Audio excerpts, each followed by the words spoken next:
Hi and welcome back to my channel. First of all, I am so sorry for disappearing on y'all like that. I just dropped 2 videos and dipped. Oops. I have been very busy, my mental health hasn't been great and I kind of lost interest in K-pop for a while. But I'm back. I have my Christmas break at the moment, meaning I finally have the time to make a video. Thank you by the way, for the great response on my other 2 videos. I honestly didn't expect to get views at all, let alone so many likes and comments, and even quite some people subscribed to me. Thank you so much. Now on to this new video. Considering 2021 is coming to an end at the time I'm making this, I wanted to talk about things K-pop stans need to stop saying in 2022. Disclaimer, this is just my opinion, you are allowed to disagree. Now let's get started.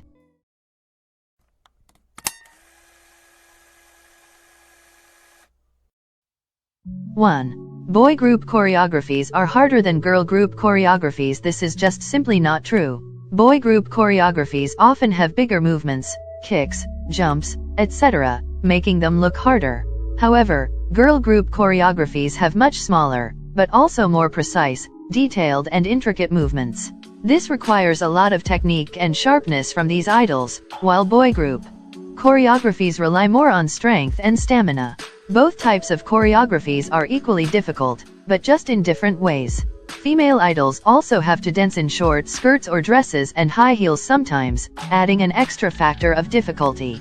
Obviously, there are also girl group choreographies that are more like boy group choreographies and the other way around, but overall, I feel like girl group dances are just as, if not more, difficult than boy group dances. 2. X paved the way. First of all, we do not care.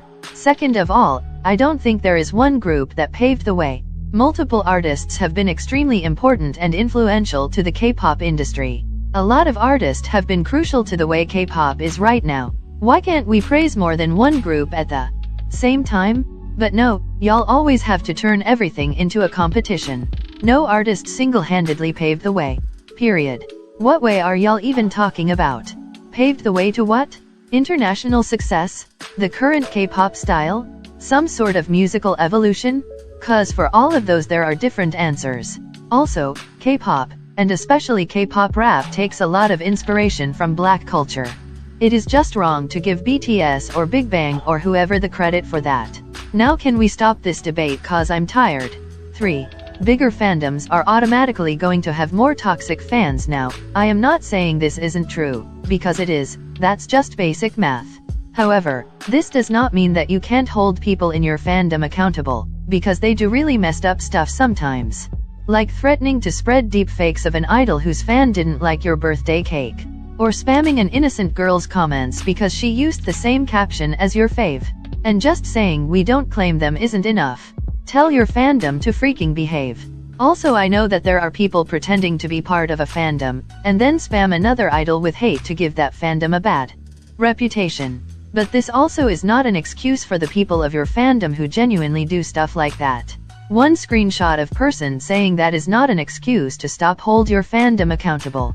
Y'all would rather defend your stupid fandom than hold them accountable for terrible actions. 4. At least my faves write and produce their own songs, okay? So, doesn't mean it's automatically good. And it's immune to criticism. Sure, praise, hype up and be proud of your faves for writing and producing their own music. I do that too. But that doesn't mean people aren't allowed to dislike it. I would much rather listen to a good song produced by someone else, than a shitty song produced by my favorite idol. Sorry, not sorry. There is also an artistic aspect to the way artists deliver a song. They were given 5. They didn't know any better when your fave clearly messed up. Yes, Korea is a little more conservative and they probably teach different things in schools than in the West, but these idols are not stupid, neither are they babies. Stop using their culture to justify their actions. Also, if an idol did something when they were 16-17, they were probably able to think logically at that age. I am that age too and I am not stupid. And even if your idol didn't know any better, that doesn't mean they shouldn't be educated. Stop protecting idols from the outside world. You are literally treating them like children. 6. Stop assuming their sexuality. I have talked about this before because this just really annoys me. I'll say insert idol name gay as a joke and people are all over saying I'm invading this idol's privacy. But when someone talks about Namjoon secretly having a wife and 3 kids, everyone just giggles along. They're not straight by default, until proven otherwise. Yes, forcing idols into a label and not respecting it if they're anything else is bad. But that's not what I'm doing when I say that Jeongyeon might be bi or pan, because she said she's attracted to all kinds of people, but I'm not sure. Just say you're homophobic and go. 7. I'm unstanning X. Nobody asked. Nobody cares. Of course you are allowed to unstan groups you've lost interest in, but nobody wants to hear your long-ass essay about why you chose to unstan. Just do it in silence or briefly say it if you want, but if I see one more YouTube video called Why I Unstand Blackpink and you should too, I'll literally throw my phone out the window. 8. Somi isn't solo material. People have been saying this ever since it was first announced that she would re-debut as a soloist. Back then, her skills and stage presence were fine, in my opinion. Maybe not the best, but definitely not terrible. But it has been a few years since then, and her skills and stage presence have improved a lot, yet people are still saying that she isn't a good solo artist. She can sing, she can rap, she can dance, she has good stage presence. I personally don't really vibe with her music, but that's just personal. People really need to stop hating on her for everything she does. She did nothing to you. She is very talented, leave her alone. 9. Ex-idol gives me bad vibes. This kind of ties in with the previous point. Since people do this to Somi a lot, I feel like overall, it is mostly female idols that people talk about like that. Not just Somi, but also Jennie, Lisa, Irene, Soojin, Soyeon, Wonyoung, Sakura, Momoland, ITZY etc. The thing is, people just say it without any reason. If they said it because of something problematic an idol has done, it would be a different story, but it is always for stupid reasons like she seems arrogant or she seems cocky or she tries way too hard to be pretty or she's always so cold or she gives me mean girl vibes. And it is all just because the idol in question is confident, too introverted, or too extroverted, or simply for having an RBF. But when a male idol has an RBF, or raps about how sexy and rich they are, y'all praise them and cannot stop talking about how hot that is. It's giving misogyny. 10. Standing underrated groups does not make you special. First of all, we've been over this way too many times, can we just drop it already? Because, I promise you, no one is saying that standing underrated groups makes you special. Literally nobody said that ever. In fact, stans of the major popular groups always seem to be the ones suffering from a superiority complex.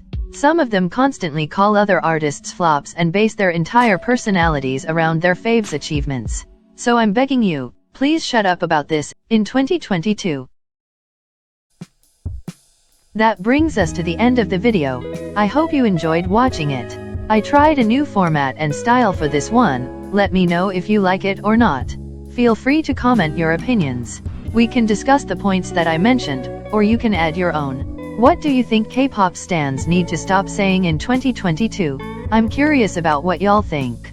Also, I don't think I will be uploading to YouTube regularly, but just whenever I have the time. Anyways, thank you for watching and Happy New Year. Bye.